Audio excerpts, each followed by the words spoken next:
before the pandemic siguro, ang sinasabi dun sa voiceover was yung Estela. We had this restaurant before, Estela yung name.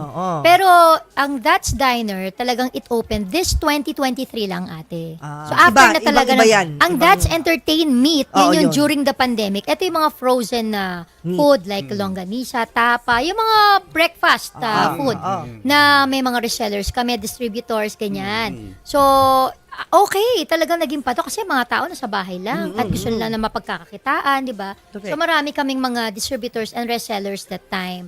Pero syempre, after the pandemic, sabi namin, parang syempre nakakalabas ng mga tao, di ba? Hindi na pwedeng o-order lang sa bahay. So, si Christopher naman din talaga ang lahat nung may idea na kailangan may physical restaurant na. So that's why we came up with, una muna, That's Express because it's just a small resto na parang more on take-out nga, di ba? Parang 10 to 15 seater lang. Hanggang sa naisip niya, why not, let's do it parang That's Diner na talaga. Full service restaurant na to, malaki na. Nag-start lang siya kasi nga, like what she said, nag-start po kami nung pandemic. Then, nung nagbukas na tayo, hindi namin kaya tapatan yung mga big players. So, ang ginawa ko, ang trabaho ko naman talaga is to put up a restaurant. Kusinero naman talaga ako. So, yun, ginawa ko yun, yung Express. Then, 2 years na yung tumatakbo yung Express. And ito yung diner. Ito yan. Ang laki na. Ang laki, oo. Ito yung sa Laguna namin. San Pedro, Laguna. San Pedro, kasi doon kami ako. Ang nakita ko, special bulalo. May branch lang ba yan, Christopher? Ngayon po, magtatatlo na yung diner. Merong location? Marikina. May Quezon City, tas yun sa San Pedro. And in 6 months time, we're eyeing on 10 more. Wow! Kayo may-ari lahat? Yes, pero may mga nag-franchise na rin po sa akin. So, yun. Which branches ang franchise? Ang nangyari, nung una kong baligtad actually, ang negosyo ko po talaga komisari. So, nangyari sa amin, tinayo ko yung komisari for That's Express and That's Diner. So, nung the first year, nakapag-franchise po sa akin ng naka-13 po ako. Ang problema, hindi nila tinayo. Though mga naniwala naman sa akin to. Siyempre, hindi ko naman sila mapilit at maging strict kami. So, I have to... So, ako nga, sabi ko nga parati, parang God's plan na rin. Kasi, ang nangyari, nung ginagawa ko po yung diner, hindi nila tinayo. So, walang kita ang komisari. Nga. So, may operation expense ako. So, nangyari, nagkaroon po ako ng opportunity kami mangliyente. Ano So, yun, mag-client. Sinolve ko po yung problema sa loob ng kusina. Which is, di ba, pag sa loob ng kusina, ang problema mo dyan, purchasing, mananakawan ka ng kusinero mo, ng staff. So, ang ginawa ko po, kinuusap ko yung mga restaurant na nagsimula ako sa kakilala ko, solve ko yung problema mo, ako magpo-production na lahat ng recipe mo, ibabagsak ko sa'yo, maganda, protektado kita sa inventaryo mo and everything. Plus, alam ko yung pag nagkaroon ng inflation, hindi ka apektado kasi binili mo na sa akin . Unlike pag ikaw ang nagpa-purchase, for example, may purchasing ka sa restaurant, kumuha yan ng 10 kilong karne na baka, kukuha lang sila ng 100 grams a day. Sa 10, 1 kilo na yun. Iuwi na yun. So, sabi ko, yan yung mga nagiging problema and tedious masyado ang ng galawan sa loob ng kusina. So, sabi ko, kung recipe mo naman yan, tayo, non-disclosure, tapos NDA, tapos, ayun, ipoproduction ko yung pagkain mo, solely para sa iyo lang din. So, naka-design talaga naka-design for and we do management as well din po. So may kasi may catering din kami. Tama. Yung Someru catering. Opo. So doon na nag-start. Then this year, nakita ko po, pinatibay lang pala sa amin ni God yung komisari. So ngayon, balik po ako sa pangarap ko na palakihin yon. So noong January, I decided po, I talked to her, sabi ko, sige, in 6 months time, hindi ko alam kung paano, but I have to put up this number of Awa ng Diyos, with my partner po, nakakatatlo na kaming natatayo. So, may mga nagpunta po akong Japan, ng Dubai. Nagbenta ako ng franchise doon. Akala nila namamasyal lang ako. Working pala. May nakuha ka ron? May nakuha ka mga ngayon po, it's moving na po. Moving na. Partners po ang Good. Nagmamaterialize na po siya.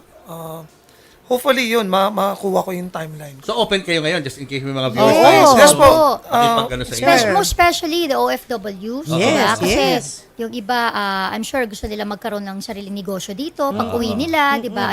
Oh knows, baka hindi na nga nila kailangan umalis ulit kung maging talagang very successful yung Yes. restaurant. So yung for franchising, we're open to it and we're also open to food carts. Yung mga halimbawa, ito lang yung budget nila. Pero we encourage them na talagang yung restaurant talaga para talagang syempre maranasan nila yung talagang Dining kita. experience. Yes, and dining experience. It's a Filipino food with a twist. Like, kasi, yun nga po, kaya we're partners with the engineer Marvy Melegrito of MPM Construct. Kasi, pag itinayo talaga yung kanilang, di ba, franchise, ay, yun nga, maasahan nila na maitatayo once na talagang hindi lang sila nag-franchise, kundi, nag-commit sila, di ba, na ito And, gusto namin maitayo Ano po, talaga. siguro ang selling point ko doon, it's not selling point. Ang ano ko sa kanila, pagkatapos po na kinakausap ko sila, bigyan nila ako ng rason para hindi sila mag-join. Wala eh. I mean, kompleto naman kami. Marketing, maayos naman kaming tao. Diba? Trusted naman. couple. Yeah. naman. So, hindi Most po. trusted Plus, couple. siguro maganda dito kasi ang pangalan nung komisary ko, ng company is Grateful Gali.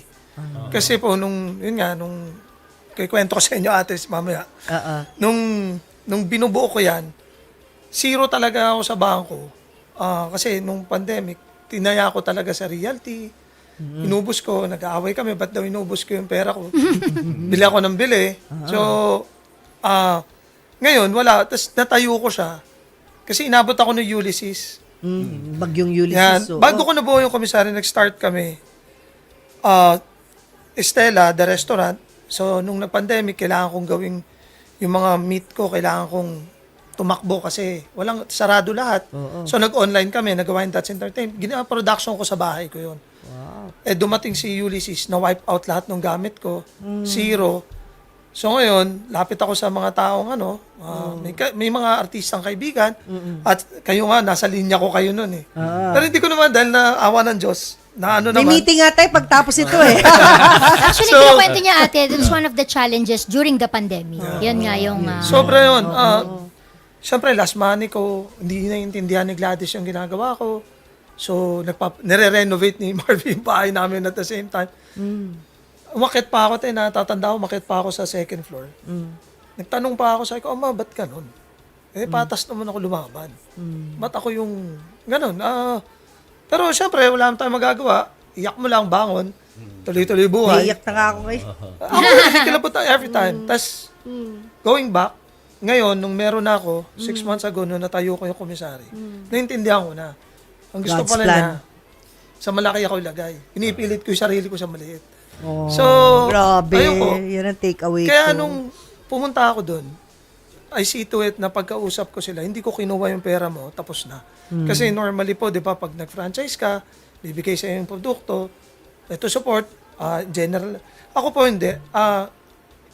Honestly, hindi ko alam kung dumami na talaga siya sa pagdami niya, hindi ko alam paano yung ma-manage. Pero dapat, sabi ko kasama kami sa management.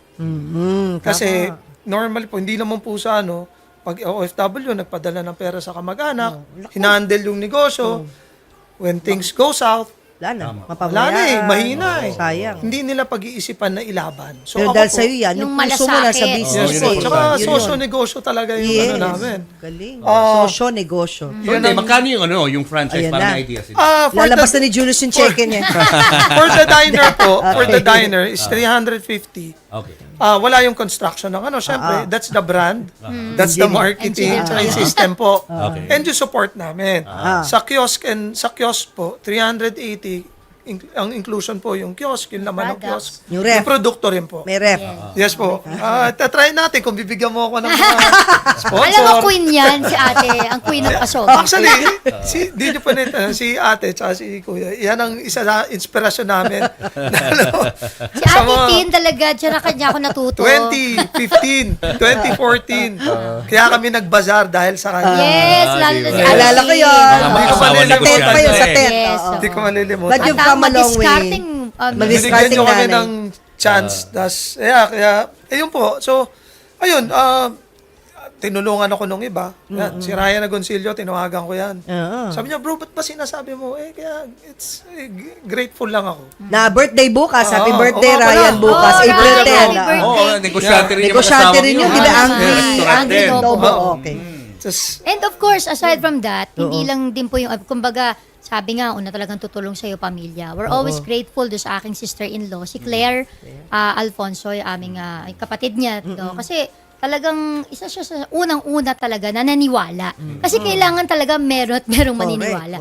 Well, honestly, talagang kami, we don't really see eye to eye lagi. Hindi kami laging, marami kaming hindi, alam mo yun, yung pareho yung pagkakaintindi sa mga bagay-bagay and all, ganyan. Kasi ako siguro, iba yung mindset ko, di ba? Hindi naman talaga ako negosyante. At first, si Christopher naman po, siya talaga yung chef, siya yung sa Hands-on. food business. Oo. Kaya po, we're grateful na may mga importante yung mga taong nakapaligid sa inyo. Yes, na may trusted people at mas nakakaalam.